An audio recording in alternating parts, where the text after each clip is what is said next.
ఈ వీడియో నాకు చాలా స్పెషల్. మా అమ్మ కోసం స్వయంగా నా చేతులతో చాయ్ పెడుతున్నా. బై ద వే అంబులెన్స్ లేని రాలేదు. మొదట్లోనే మిడతపోటు అంటారు కదా!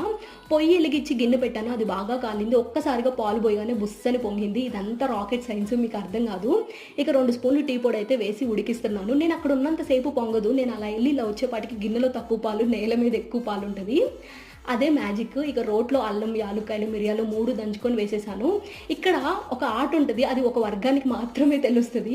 ఫస్ట్ హైలో పెట్టి పొంగబెట్టడం, దాన్ని మళ్ళీ లోలో పెట్టడం, మళ్ళీ హైలో పెట్టి పొంగబెట్టడం, లోలో పెట్టడం. ఇదంతా ఒక ఇన్స్పిరేషన్ లేండి. ఇక లాస్ట్‌లో షుగర్ వేసేసేసి, ఇక నాకున్న ప్రతిభా పాటవాల మీద నమ్మకంతో తలెత్తుకొని గర్వంగా ఈ చాయ్‌ని 2 కప్పుల్లో పోసుకొని మా అమ్మ దగ్గరికెళ్ళాను. మా అమ్మ పుత్రికోత్సాహంతో పొంగిపోద్దంటే జస్ట్ యావరేజ్ అంది. అయినా సరే డిస్టింక్షన్ లెవెల్‌లో పాస్ అయిన ఫీలింగ్ నాకు. ఇక ఈ చాయ్ తాగుతూ మా అమ్మతో గాసిప్స్, సొల్లు, ముచ్చట్లు నెవర్ ఎండింగ్. అసలు ఈ టైం నాకు అలా ఆగిపోతే బావుండనిపిస్తది. మీ అమ్మతో ఎలా స్పెండ్ చేస్తారు? వీడియో నచ్చితే లైక్ చేసి సబ్స్క్రైబ్